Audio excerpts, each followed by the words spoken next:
Assalamualaikum warahmatullahi wabarakatuh. Perkenalkan, nama saya Livia Ayu Aurelia.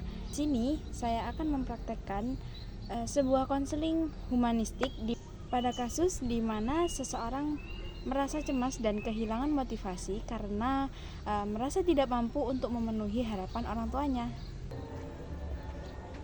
Halo Mbak, Halo, gimana kabarnya? alhamdulillah baik-baik saja. Jadi gini Mbak, terima kasih sudah datang.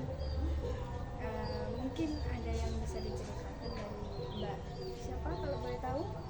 Perkenalkan, nama saya Iftita. Di sini saya ingin mencurahkan beberapa masalah saya. Ya, jadi gini, boleh saya panggil Mbak Tita saja? Boleh? Nah, jadi gini Mbak Tita, bisa diceritakan apa yang saat ini sedang dirasakan sama Mbak Tita. Juga saya di sini siap untuk mendengarkan tanpa menghakimi Mbak Tita. Di sini sebenarnya saya itu bingung Bu. Sejak awal masuk kuliah rasanya itu kayak berat banget gitu kan. Saya ambil jurusan pendidikan karena orang tua saya atau bapak ibu saya bingung itu tentang masa depan saya mau mau dibawa kemana gitu kan, tidak tahu arahnya. Tapi saya benar-benar tidak suka. Saya merasa gagal dan sedikit cemas setiap kali harus memulai untuk belajar. Itu saya sebenarnya itu lebih suka tentang per make upan atau bisa disebut dengan kecantikan gitu. Oh iya Mbak, saya dengar Mbak Tita di sini merasa ada beban yang berat dan merasa gagal lah sebagai anak karena punya beban yang mengambil jurusan itu tadi kan ya. Nah, apa benar Mbak Tita merasa kehilangan diri Mbak Tita sendiri di tengah-tengah tuntutan ini? Iya Bu, sebenarnya saya juga merasa bahwa saya ini sebenarnya bukan kita gitu. Saya juga punya ketakutan mengecewakan orang tua saya. Tapi kalau saya terus begini, saya bisa hancur dong. Ya Mbak Tita, saya ingin Mbak Tita tahu perasaan Mbak Tita itu valid.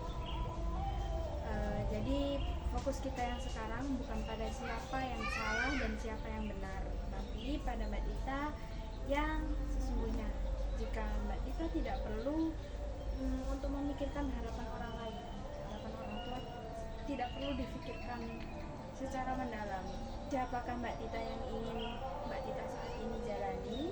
Coba Mbak Tita bayangkan apa satu langkah kecil yang Mbak Tita ambil untuk menjadi Mbak Tita yang lebih berbeda, yang lebih otentik.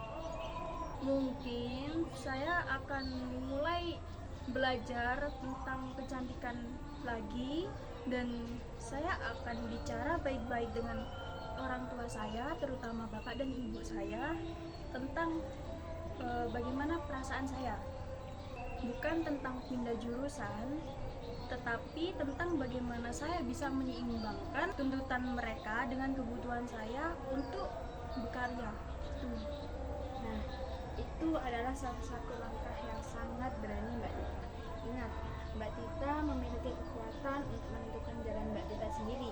Jadi saya bangga Mbak Tita sudah menemukan cara untuk jujur pada diri sendiri. Kita bisa bertemu lagi di minggu depan untuk membahas kelanjutan dari yang saat ini. Terima kasih Mbak Tita sudah mau bercerita kepada saya. Terima kasih.